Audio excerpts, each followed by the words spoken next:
Lectura del libro de los Hechos de los Apóstoles. En aquellos días, habiendo llegado Pablo a Antioquía de Pisidia, decía en la sinagoga: Hermanos, descendientes de Abraham y todos los que temáis a Dios, a vosotros se os ha enviado este mensaje de salvación. Los habitantes de Jerusalén y sus autoridades no reconocieron a Jesús ni entendieron las profecías que se leen los sábados, pero las cumplieron al condenarlo. Aunque no encontraron nada que merecía la muerte, le pidieron a Pilato que lo mandara ejecutar. Y cuando cumplieron todo lo que estaba escrito de él, lo bajaron del madero y lo enterraron. Pero Dios lo resucitó de entre los muertos. Durante muchos días se apareció a los que lo habían acompañado de Galilea a Jerusalén, y ellos son ahora sus testigos ante el pueblo. Nosotros anunciamos la buena noticia de que la promesa de Dios hizo a nuestros padres. Nos la ha cumplido a los hijos resucitando a Jesús. Así está escrito en el Salmo 2. Tú eres mi hijo, yo te he engendrado hoy. Palabra de Dios. Te alabamos, Señor. Tú eres mi hijo, yo te he engendrado hoy. Tú eres mi hijo, yo te he engendrado hoy. Yo mismo he establecido a mi rey en Sión, mi monte santo. Voy a proclamar el decreto del Señor. Él me ha dicho: tú eres mi hijo, yo te he engendrado hoy. Tú eres mi hijo, yo te he engendrado hoy.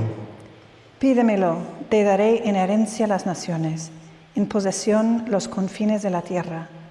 Los gobernarás con cetro de hierro, los quebrarás como jarro de loza.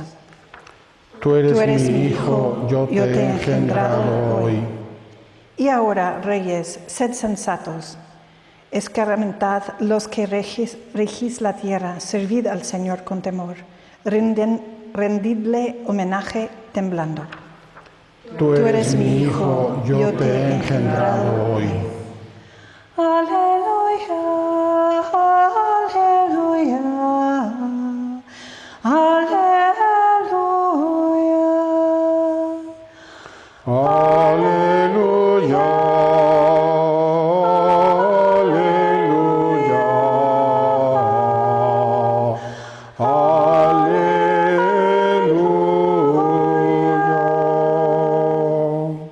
Yo soy el camino y la verdad y la vida, dice el Señor. Nadie va al Padre sino por mí. Aleluya, aleluya, aleluya.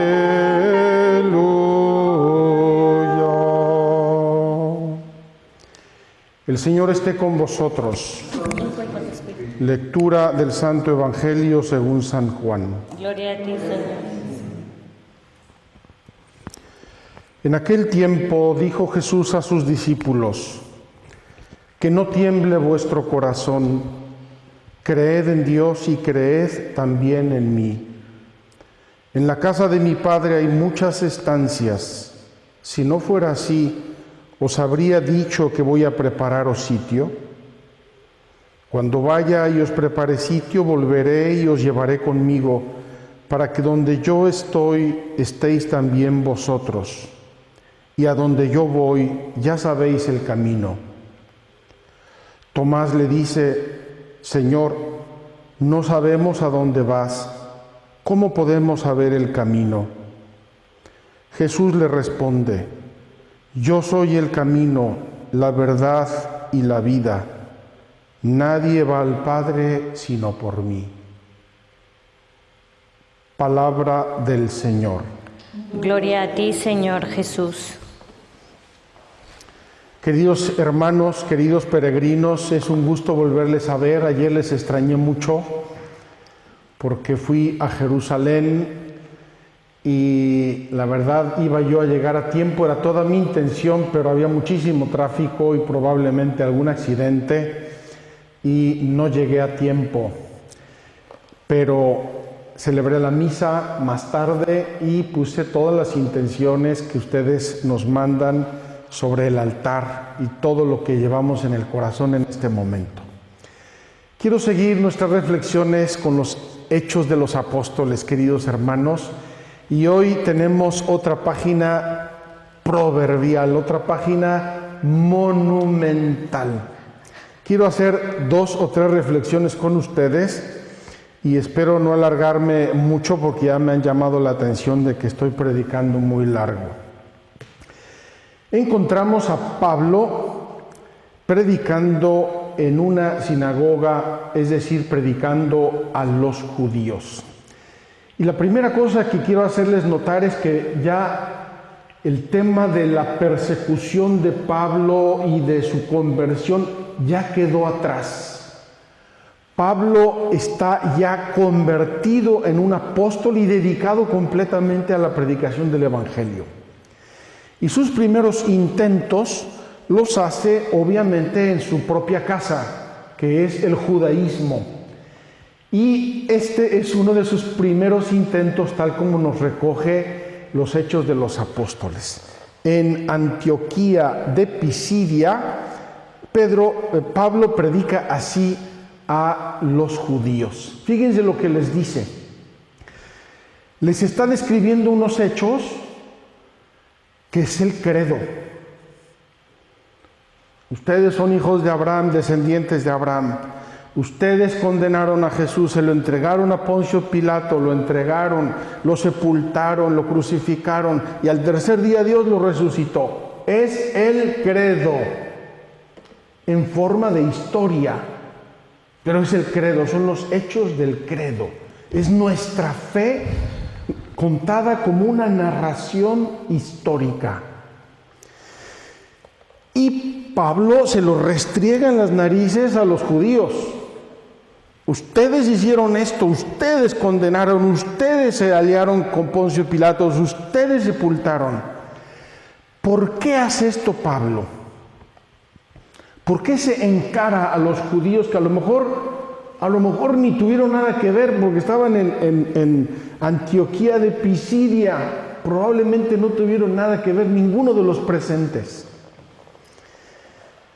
Pablo se lo dice y se lo echa en cara porque es el amor de Dios. Y el amor de Dios frecuentemente se muestra precisamente en nuestras cicatrices, en nuestras heridas, en nuestros dolores, en nuestros pecados, en nuestros fallos. Y entonces Pablo no tiene ningún reparo de decirle a los judíos, ustedes hicieron. Esas son lo peor de lo peor.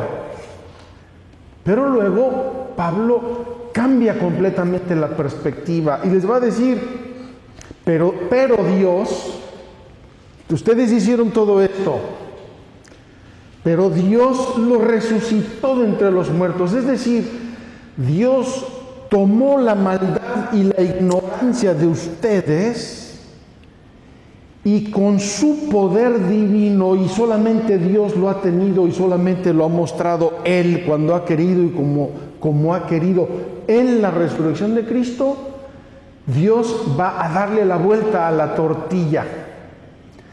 Y de toda la maldad y perversidad que ustedes mostraron e hicieron en ese hecho, y supongo que Pablo se incluiría ahí porque fue perseguidor de la iglesia, pero Dios lo resucitó de entre los muertos. Es decir, Dios cambió toda esa maldad en salvación, en santidad, en gracia, en perdón, en misericordia, en todo lo que Dios quiere y puede mostrarnos.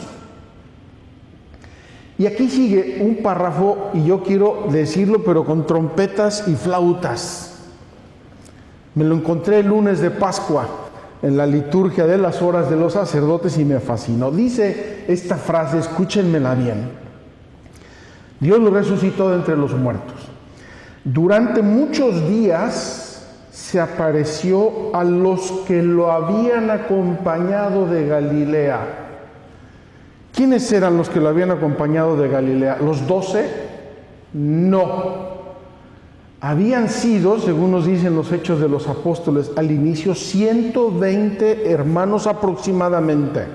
Es decir, y además, en las narraciones de la pasión de los 4 evangelistas, aparecen frecuentemente un grupo de mujeres que dice el Evangelio expresamente, estas mujeres que habían venido con él desde Galilea, esas mujeres que le acompañaban en Galilea y que subieron con él a Jerusalén.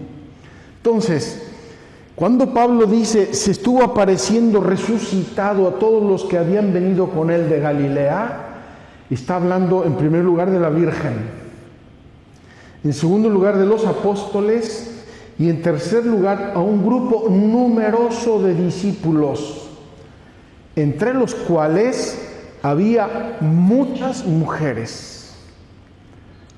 Esto es lo que nosotros hemos intentado expresar aquí en Magdala, en el atrio de las mujeres, esas mujeres que son columnas de la iglesia, esas mujeres que en este contexto paulino, en este contexto de los Hechos de los Apóstoles, podemos llamar a pleno título evangelizadoras. Voy a repetir la frase. Durante muchos días se apareció a los que lo habían acompañado de Galilea a Jerusalén, y ellos son ahora sus testigos ante el pueblo. Los testigos de la resurrección de Cristo son los evangelizadores. No son los que repiten frases bonitas, no son los que se aprenden de memoria discursos, no son los simpáticos, ni los guapos, ni los feos. Son los que testimoniaban la resurrección de Cristo. Y repito, en los Hechos de los Apóstoles, desde el inicio, dice que eran unos 120 hermanos. Es decir, en el corazón, en el surgir de la iglesia, está el testimonio de estos hermanos nuestros, hombres y mujeres, evangelizadores, con otro ministerio que era el apostólico, los apóstoles que organizaban, que regían, que gobernaban como pastores la iglesia inicial.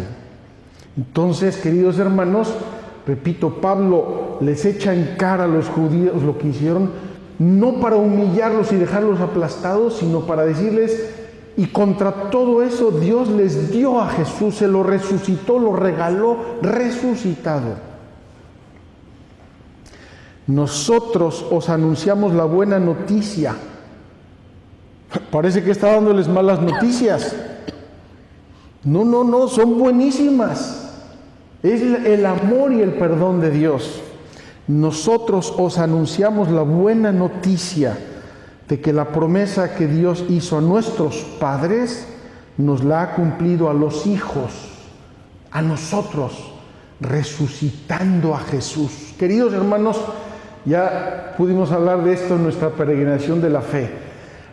La diferencia esencial, divina, entre el cristianismo y todas las demás religiones del mundo es la resurrección de Cristo. Y por eso dirá Pablo a los Corintios, si Cristo no resucitó, somos los más desgraciados de todos los hombres y somos unos mentirosos. Pero Cristo resucitó, se apareció, comió, bebió con los apóstoles y con todos estos testigos. Termina. Así está escrito en el Salmo 2. Y Pablo va a decir una frase que la repetimos en el Salmo responsorial hoy y ojalá que la repitamos muchas veces. Tú eres mi hijo, yo te he engendrado hoy. ¿Saben de quién está hablando?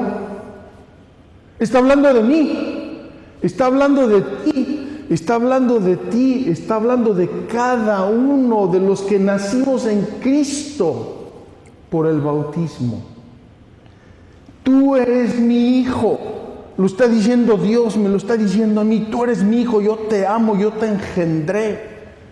Y este hoy en Dios es la eternidad, este hoy es siempre, este hoy no tiene fecha, no tiene caducidad. Somos engendrados hijos de Dios en el Hijo, en la resurrección de Cristo.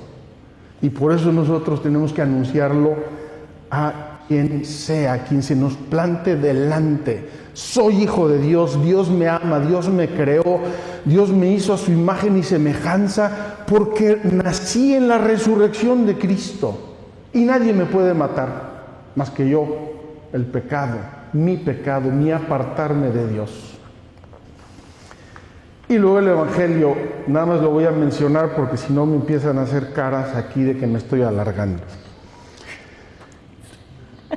Es el inicio del capítulo 14 de San Juan. Hermosísimo, y lo vamos a ir leyendo estos días. Vamos a ir leyéndolo todo, queridos hermanos. ¡Qué maravilla! En primer lugar, Jesús está abriéndole su corazón a sus discípulos en la última cena. El gran sermón de la cena, cuando Dios, nuestro Señor, abre su intimidad y nos dice los secretos más profundos de su corazón en la humanidad de Cristo. Y les dice, ¿creéis en Dios? Creed también en mí. Y les da la razón.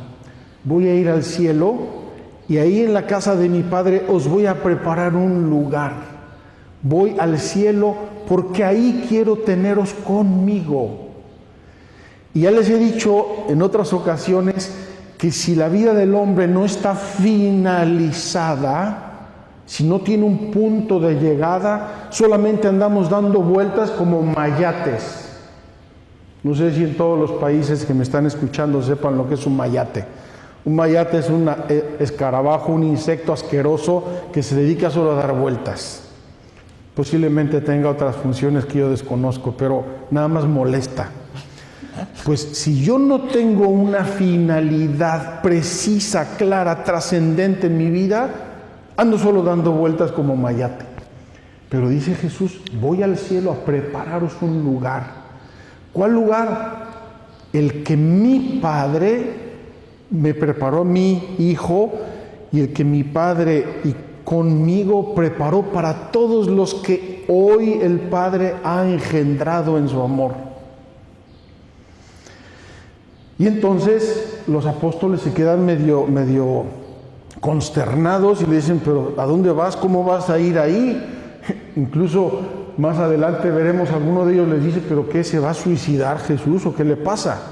¿Qué le está pasando? ¿Qué está diciendo? Y dice, voy al Padre. Tomás le dice, Señor, no sabemos a dónde vas, ¿cómo podemos seguir ese camino? No sabemos a dónde vas. Bendito Tomás, qué hermosa pregunta, esa es para nosotros. Jesús le responde,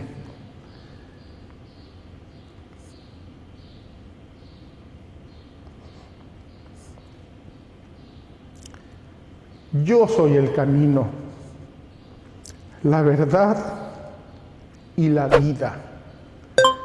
Nadie va al Padre sino por mí.